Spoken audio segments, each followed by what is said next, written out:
Halloween Forever.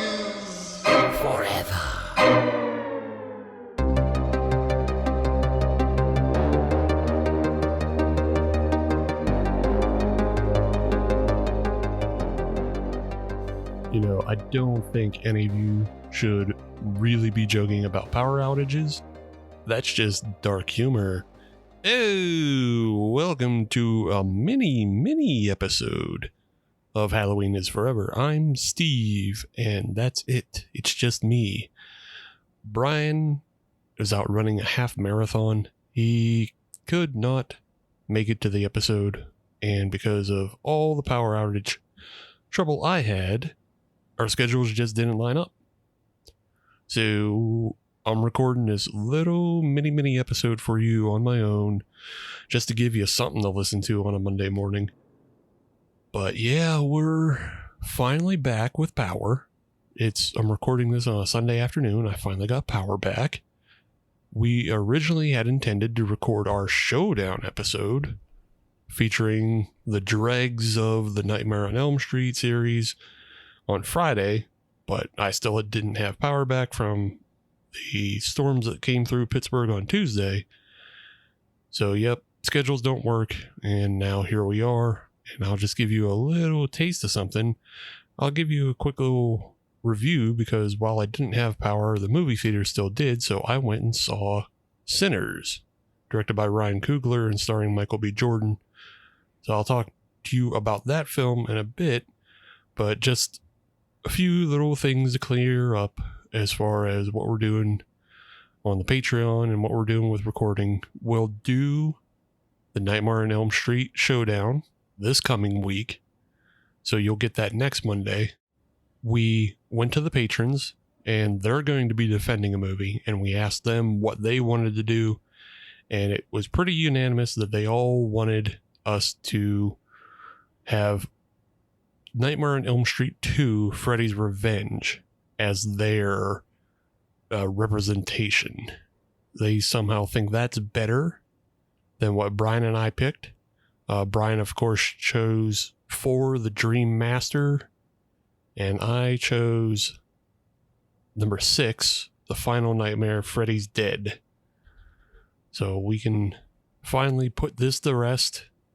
We'll put these films in the showdown, and then we can just be done with Nightmare on Elm Street films, save for if we have a worst remake showdown in the future, I guess. But yep, that's what's going on with that. Also, the patrons waiting for their A Gnome Named Norm as part of our exclusive Patreon series, 90s is Forever. We'll be getting that soon, as now I can finally start editing again. But yeah, you should be getting that in the coming week as well. So you have those things to look forward to. But if you want to jump in on the Patreon as well and support us and get all the back episodes of all our other series, and be right there on the forefront for the new stuff coming up, then jump on to patreon.com/HalloweenIsForever. And you can also just find us on all social media. All you have to do is search Halloween is Forever. That'll get you the blue skies. That'll get you the X, which is just a parked account right now. But you can look at what we posted in the past. We don't post there anymore. But it'll also get you Instagram, which is where a lot of the good stuff goes down on Instagram. I suppose it also gets you Threads. I don't know about that. But yep, check all those out. Join us on the social media, join us on the Patreon. If you join us on the Patreon, you also get the Discord. You also get the reviews and write-ups. You get all kinds of stuff going. So, yep, come be a part of our family who loves horror movies and also just being goofy and silly. All right. So, yes, no power for a week, and that blows. But it did push me out to the theater, and thankfully, I did go see Sinners. I didn't have much of a choice. My choices were Sinners and Thunderbolts, and I don't know. I'm not watching Marvel movies like I used to. It's just, they're not, I don't know. They don't grab me. But it's kind of funny because, Ryan Coogler is known for directing 2 huge Marvel movies, in that he also directed the original Black Panther as well as Black Panther 2. So it's almost like he's going up against himself in another weekend, but not really. But yeah, he still works closely with Marvel and has, is producing a number of Marvel properties as well that are upcoming. Ryan Coogler, I don't know a terrible amount about him as a director. It appears his kind of first feature film is Fruitvale Station, which I did not see. He came onto my radar when he directed Creed, and I love Creed. That's a great boxing movie, and it's a great continuation of kind of the Rocky franchise. That's actually like a surprising role for Stallone. He actually does some acting in it. He doesn't feel like a piece of shit, even though everything we know about him outside of acting nowadays is that, yeah, he's just kind of a shitheel. But it still might be like one of his, last great roles is, just as Rocky Balboa, as training Creed. And, that works great. The other thing that is interesting about Ryan Coogler is he's definitely been on the come up at the same time as Michael B. Jordan. Michael B. Jordan has been in pretty much every big movie that Coogler has directed. So they started together in Fruitvale Station. Then he played Adonis in Creed. And then he was the villain in Black Panther. I don't know if he appeared in Black Panther 2. I think possibly, maybe. I didn't watch it. Or maybe he died in Black Panther 1. I don't know. Again, I don't follow the Marvel movies. But they're back together again on this movie Sinners, and Michael B. Jordan plays twins, which is always an interesting decision. We're going to play two characters at the same time instead of just hiring another actor, but it works in this film. I think that also I was surprised when I was reading about the film that the budget was $90 million. It kind of makes sense now after watching it, because they had to do a whole bunch of trick photography to get two Michael B. Jordans on the film. So there's probably a lot of money wrapped up in that. Otherwise, the film is pretty good. I know it's getting a lot of raved reviews, and a lot of people were really into this film. I like it. I don't know that I love it. There's some great performances. There's some interesting messages to it that I think are good, but overall, the movie tries to do a lot, and it's almost 2.5 hours long. That's too long. If it felt 2.5 hours long, but it doesn't have kind of the big problem with it is it doesn't feel like it has the big payoff for some reason. Even though there are big set pieces towards the end and there's big moments, they simply just don't feel big enough for some reason. I can't explain it. And that's what, I don't know, that's what stuck with me. It's like, I sat 2.5 hours for that. And I like it, but I don't know. I didn't love it. So let's get into a breakdown of the film overall and what the plot line is. Now, we are early introduced to the character of Sammy Moore, and he's played by Miles Caton. This is a really great standout performance and is kind of the introductory role for Miles Caton. I don't believe he's done much else. And this is his first acting role that it's credited on IMDb. This is his breakout, and boy, is it great. He just nails it up and down.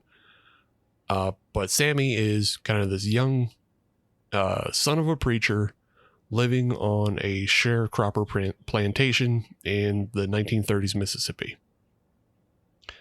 And Sammy has these big ideas of he wants to leave town, and he's going to do it through music, and he's going to take his guitar and leave. introduction of Michael B. Jordan as the twins, the Smokestack twins. And one is named Smoke and the other's named Stack. And they're coming back into town after, they had left Mississippi and, went to make it big in Chicago. And now they've come back into town and they bring, money and sharp suits, and they're also bootlegging. And so their big plan is they're going to open a juke joint in an old sawmill that they buy off a white guy. And then they contract their cousin, Sammy Moore, to come play blues guitar, for the juke joint that night. And then the film has a pretty long setup. So we get introduced to all these characters that were in the past of the Smokestack twins. And so we are focusing on Sammy, but we're focusing on Smoke and Stack as well. And they're kind of breezed back into town and all the things that they left behind. And so we have to, catch up with their past loves, their past debts, the other people who just kind of know them. And this is a long setup. And it doesn't necessarily intertwine with what we know is coming, because we know it's meant to be a vampire film. And none of what we deal with up here has to do with vampires. We don't see the vampire until like much later in the film, when it's close to the opening time of the juke joint, because all of the business we see up front is during the day. And we see, basically it's almost like similar to a heist movie, but they're obviously not doing a heist. They're just opening a juke joint, but it's similar to a heist movie where, the Smokestack twins have to go recruit all of these people. They have to get Sammy to play guitar. They go and recruit, Smoke's past love to come and cook for them in the kitchen. They have to go to the grocers to get the food, and we go through all that. We also meet Delta Slim, who's an old blues musician who plays at the train tracks during the day as people come in, and then he plays at another bar at night for corn whiskey and a place to sleep. Delta Slim is played by Delroy Lindo, and God, is he fucking great in this movie. Like, he's one of the best parts of the film, on top of Miles Caton. Not that anybody else does like a bad performance, but it's just like, yeah, I love Delroy Lindo. He's so, like, he's great in any film I see him in. Even if I don't love the film, he's usually pretty on top. Like I think the last thing I saw him in was probably The Five Bloods, the Spike Lee film. The film's okay, but he really stands out in it. So yeah, it's just, it's great. In this film, he does a really fantastic job of just putting forward, the old blues man who is filled with stories and experiences. Pretty much everything he knows is connected. He feels like the most connected in town to everybody around him, because he's been there kind of the longest in town, and has a connection to everybody. So yeah, Delroy Lindo is pretty great. And then he also has a couple, beats of comedy as well, which are very funny. After they get everybody together to come to the juke joint, they've got, the crew to run the juke joint, and then they have all the guests coming to the juke joint. It's not until the sun starts to go down that we finally get one of the vampires. And the main vampire is played by an actor by the name of Jack O'Connell. Not familiar with him either, really. He seems to have a number of credits, but nothing that like I have seen. But he's pretty good in this film. He somewhat reminds me of a younger Martin Freeman in a lot of ways. He just has kind of a slickness about him, and is, he appropriately slimy, but doesn't feel, at least not off the bat, doesn't feel as dangerous as he is. As a vampire, they do a pretty good job of, we've been talking about this a lot on the show with, Irish folklore and everything. Jack O'Connell is playing an Irish vampire. They don't really stick to the lore that we had talked about as far as like the Arbitaw in Boys from County Hell. They still use a lot of the just common vampire tropes of like, daylight kills it and garlic hurts it. So it's still just normally tropey. But they do try to tie it more to the Irish legend than other films do. And so, yeah, it turns into a bit of a siege movie. The vampires are on the outside trying to get in. Everybody on the inside is trying to not get killed by the vampires. You get some, there's not a whole lot of jump scares in the film. When the action goes down, there is some just pretty, it seems like they did a lot of practical effects with like, blood fountains and stuff. Like, so when a vampire takes a stake to the chest, like it really gushes and goes. So yeah, it's a lot there. But yeah, otherwise it feels a little bit standard.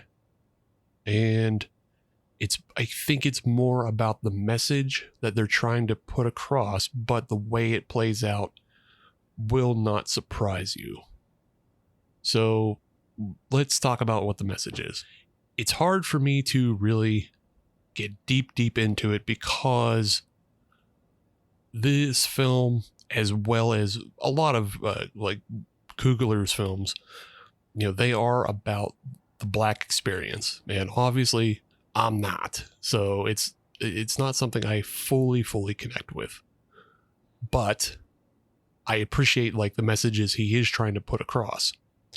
And so this film is basically saying vampires, at least from the way I read it, I can be wrong, but the way I read it, vampires are gentrification. And, we have this juke joint. When it's set up, it's very clear, like, Smoke and Stack, when they're talking about it in the beginning, they're talking about it in terms of like, they say, hey, this is a place for us, by us, which growing up in the 90s, a lot of people will remember the FUBU clothing line. So yeah, but that's what this is for. Like, they're saying this is our spot. This is in a time in Mississippi where they still had, the Jim Crow laws, and we even see it on the streets. When they go to the grocer is owned and run by an Asian couple, but they have one grocer for the Black residents, and then we literally walk across the street and follow, with the camera to the white grocer that they also own, but it's just literally across the street, and but nobody crosses the street. There's no interaction between the two sides. You hardly see white people. Like, you see them, but they're like out of focus. You just know that, like, oh, this is the white grocer. So with this segregation, we understand that Smoke and Stack are trying to open a space just for their people, like the sharecroppers, just anybody who's a person of color is welcome in, but it's not really a space for white people to come in. They're trying to have their own space, and like, as the laws dictate at that time, they're not allowed to intermingle. So why would Smoke and Stack want white people in their space when they can't occupy the white spaces? But the vampires come up, and the vampires are white, and they come to the door of the juke joint as if they are looking to play music. And this is kind of where the gentrification comes in. Obviously, we've been listening to, old types of blues, and you get kind of there's an interwoven tale about how, people who play the blues have kind of the power to draw spirits from the past and the future. And so you kind of get a cool little montage through the juke joint of, drawing on these spirits. But the Irish white vampires come with their own music and banjos and looking to kind of play, folk tunes in the juke joint, but they are pushed away. The Smoke and Stack aren't interested in having them. They're not interested in any of the trouble that could come in with them. Like, they don't know that they're vampires, but on the very simple premise that, like, if you bring white people into, a black space, and then those white people get offended, they can either start trouble, and obviously the law is going to side with the white people. So it's just not trouble they want to bring in. However, there's a little side story about the juke joint needing money to continue to operate. They're operating at a loss. And one of the other characters, Mary, she convinces Stack to let her go talk to the vampires. She is out there trying to suss them out to see if they really are of, good intent, and they really do have the money to spend at the juke joint. But in that, she gets attacked. And when she's attacked and turned, that becomes the end. She is now, turned to their side. And so the interesting part of that is the character of Mary is played by Haley Steinfeld. And she is alluded to being as white passing.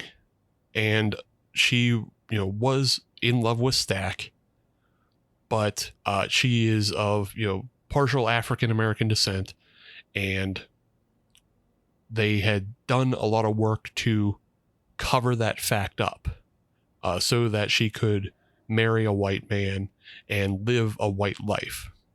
But now that Stack's back in town, she's rejecting that and trying to come back into the juke joint. Like, she was in love with Stack, but Stack left for Chicago, and she was left to live this white life. She's not interested in that, though. She wants to be true to what she wants. But unfortunately, she is the first turned, which it's interesting that they set her up as a character that is so desperate to reject her whiteness, but also she is the first one assimilated by the white vampires, and then becomes the Trojan horse to infect the rest of the club. I get it, and I think if Mary was a less sympathetic character, I think that works really well. But they spend so much time setting her up as a sympathetic character, it feels odd that when she also becomes kind of the villain in the downfall. I don't know. I like, again, it's the message that they're trying to get through, that, like, the vampires are the gentrification of just, they're not trying to destroy black culture. They're trying to assimilate it and make it all part of their, like, all in one, not just part of their own, but like it's all part of one. So you get a later scene when a lot more of the black patrons have been turned, and the lead vampire, Remick, is singing the Rocky Road to Dublin, which is, a very Irish song. Everybody knows it because of the Dropkick Murphys. And he's singing this song, but at the same time, so are all the black patrons who have been turned into vampires, because now they all share this one mind. And so, it's this, it becomes a little bit farcical that, like, these, 1930s sharecroppers would know this, very Irish song, and that they would all perform it together and, like, know all the dance moves together, it becomes, silly, but it's also, part of the message of like, yeah, this is what happens. Like everything just gets degraded. And, at the same time that the sharecroppers are kind of losing their identity, this Irish song is also kind of losing its own identity. Like, because now anybody can perform it. Anybody can sing to it. It becomes, meaningless to what it originally was. And so I think that's a lot of what this movie is saying, because, we have, the main protagonist, again, Sammy, he is focused on the blues, and he's focused on playing the blues the way he wants to play them. And that means not only rejecting the life that his preacher father wants for him, but it is also rejecting these vampires. Like, he's trying to keep it as personal and real and untainted as he possibly can. And so that's his life experience. And Delroy Lindo as Delta Slim is like kind of, acts as a mentor in this way through the film, and like helps guide Sammy in like how to keep, things, being true to yourself. And so that's what a lot of the movie is. It's about being true to yourself, being true to your roots, but also, like rejecting things that that would dilute your life. And we see a little bit of that between Smoke and Stack as well. But yeah, they're not the full focus, but it's part of it. It's part of it for sure. And I think actually every character has a little bit of that conflict at some point when they're faced up against the vampires. They have some sort of moment of, being true to themselves and, rejecting what it would mean to become part of the collective. So yeah, I think that's a lot of the message this film is trying to portray. But, there may be more to it. Just, this is what I can see as a white guy. There is a interestingly mixed part of that metaphor that I don't know fully works. At one point, there's, as a preacher's son, when Sammy comes up against the main vampire, Sammy does try to recite scripture in the face of the vampire.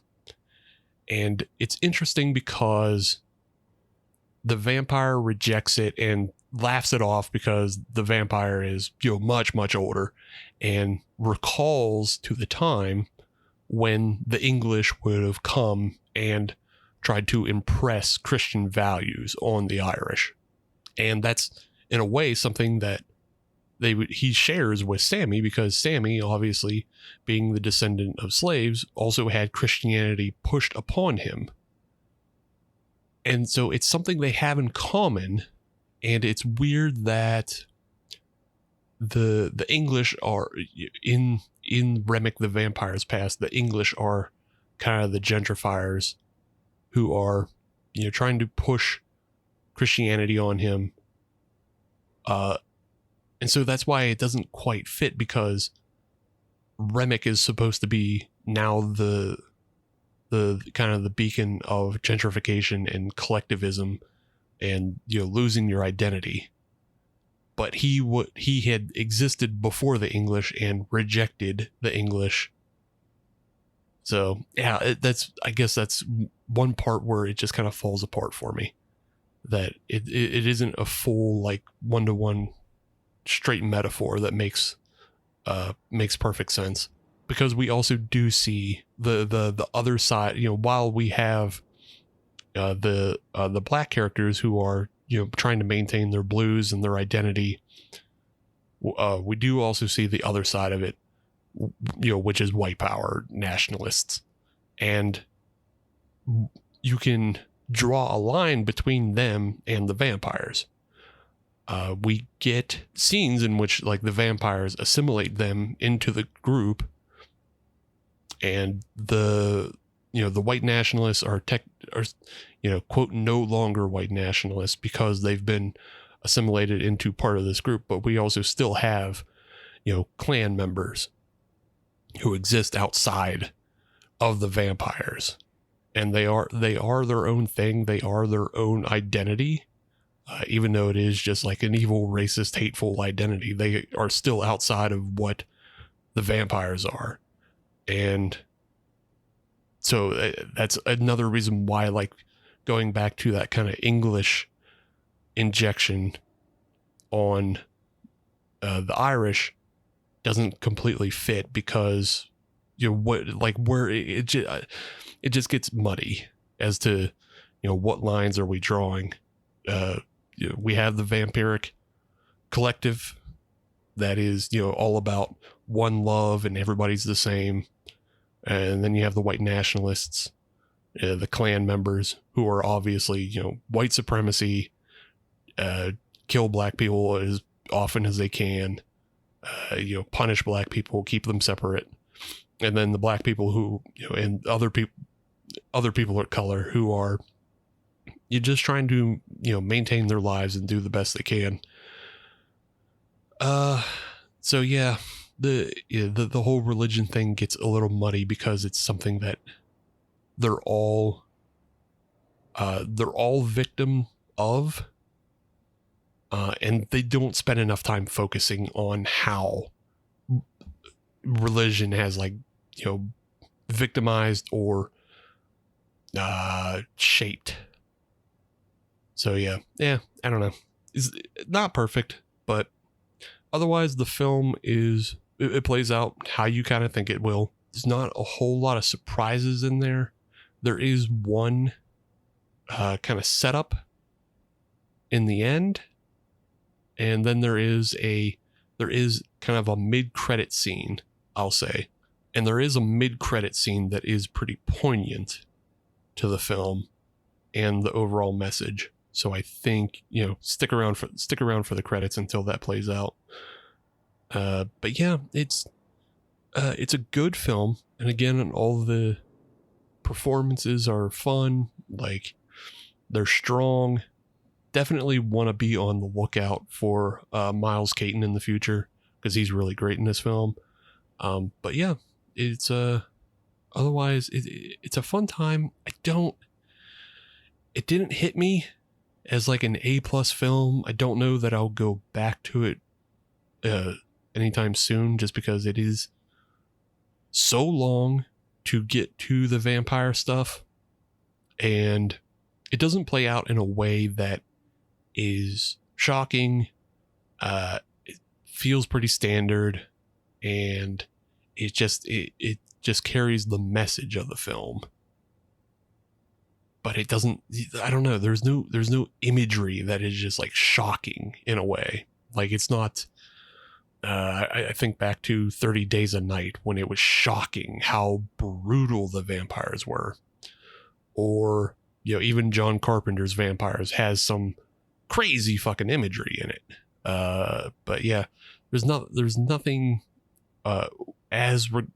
with regard to the vampires, aside from the kind of farcical Rocky Road to Dublin scene that is like, oh wow, that it's pretty, it's good. If you're on the fence about going to the theater, you can hold off until it comes to streaming. It's not going to hurt you to hold off, but if you really want to go out there and support Coogler and Michael B. Jordan, then yeah, go. You're not it's a good movie. You're not going to hate it, but yeah, it didn't hit me as like the best vampire film to come along in decades, or however other people are talking about it. It just has too much going on and is too slow, and then the big moments aren't big enough. But yeah, it's a good movie otherwise. Still think Creed is probably his best film. Creed fucking rules, just because it knows how to hit that Rocky theme at the right time. And yep, But yeah, I'll still be on the lookout for the next Ryan Coogler film and whatever he has coming up. Otherwise, what else? With being without power, I did a lot of reading as well, and I've been reading my H.P. Lovecraft anthology book that I had. It's the best of Lovecraft. Boy, it's been a while since I read that, but I'd forgotten how much the racism sticks out in his writing a lot of the time. It's fucking bad, especially Call of Cthulhu. That might be like his most racist work, I think. It's still, but it's still good. It's such a shame that Lovecraft was a weird fucking racist. Because as far as like unraveling, the mystery of, things that like the things unseen and shit like that, he was great at it. But boy, he just can't help himself to be like, the mongrel Eskimos. And it's like, Jesus, dude, come on. So, yeah, I've been rereading that. I think the Dunwich Horror might be my favorite story of his after rereading a lot of it. I don't think I had read The Shadow Out of Time before, but that's also a really cool story. It's funny because there's a really cool kind of sci-fi element to that one, of like being transported back in time, and but just the way Lovecraft thinks about it, he thinks about it as like a horrific event of being like transported to another time. Like it skeeves him out to think about like going to another time and talking to other people and learning things. And it's just, it's very funny. It doesn't read, for the most part, Shadow Out of Time does not read as horror. Even like his big reveal at the end is like, oh, that's kind of cool. It's just like there is like a monster in there at one point. But yeah, the other things that he thinks of as, terrifying actually aren't. I think most of it would actually be very cool for us to go back in time and live in a different body and live in a body that communicates with others. It's very Slaughterhouse-Five, I think, in which you're living out of time, but you can interact with others from different points of time. So yeah, if you haven't read The Shadow Out of Time, give it a look. I think it's maybe 15 or 30 pages or so. It's not too long, but yeah, that's a good one of his, only mildly racist. And the Dunwich Horror is pretty, it's got some racist elements to it as well, but it plays out the most like a modern film would. And so you can see like he's writing this back in the 1920s, 1930s, before there's even like a real good foundation of film, and he's writing this story that plays out very much how you would imagine a film to play out, with different story beats and jumping back and forth between different perspectives, and it's great. It just a little bit of racism here and there, but that's what I've been doing since I have not had power. I've been reading H.P. Lovecraft and going to the movies. I also read the books for Mickey 17 and the follow-up to that, Antimatter Blues. They're okay. I see why Bong Joon-ho grabbed that property up and turned it into a movie.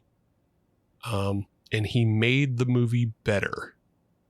So yeah, you can go read my review of Mickey 17 on Patreon. I have some critiques about the movie, but overall the movie is better than the book because it just works better as a completed, uniform piece of satire, whereas the book doesn't actually understand the kind of power that it could have had. It's a lot of little bits of satire and a little bit of sci-fi, but it doesn't actually have a focus the way the movie does. And then the sequel, Antimatter Blues, is just like airplane reading fucking just sci-fi. Like it doesn't matter that much. So yeah, don't think you'll see a sequel based on that at all, because it's not very good and not very interesting. But there you go, 4 reviews. Go watch Sinners, read Lovecraft with a discerning eye, and maybe don't bother with Mickey 7 and Antimatter Blues as books. Go find other books. But there you go. Just a quick reminder, like I said, we'll be doing the Nightmare on Elm Street Showdown, and we'll be talking The Final Nightmare, Freddy's Dead, Nightmare on Elm Street 4, The Dream Master, and Nightmare on Elm Street 2, Freddy's Revenge, as represented for the patrons. We'll be doing that next week. And in the meantime, if you have any other suggestions, I have reviews and recos coming up, but if you have films you want us to do after that, let us know, and we'll get on that. If you have any guests you want us to feature, if you have any guests that you think would be fun on the showdown, let us know. And just anything else you want us to tell us, find us on the social media, or even email us at halloweenisforeverpod@gmail.com. Well, with that, thanks again for listening to Halloween is Forever. I'm Steve. Bye-bye.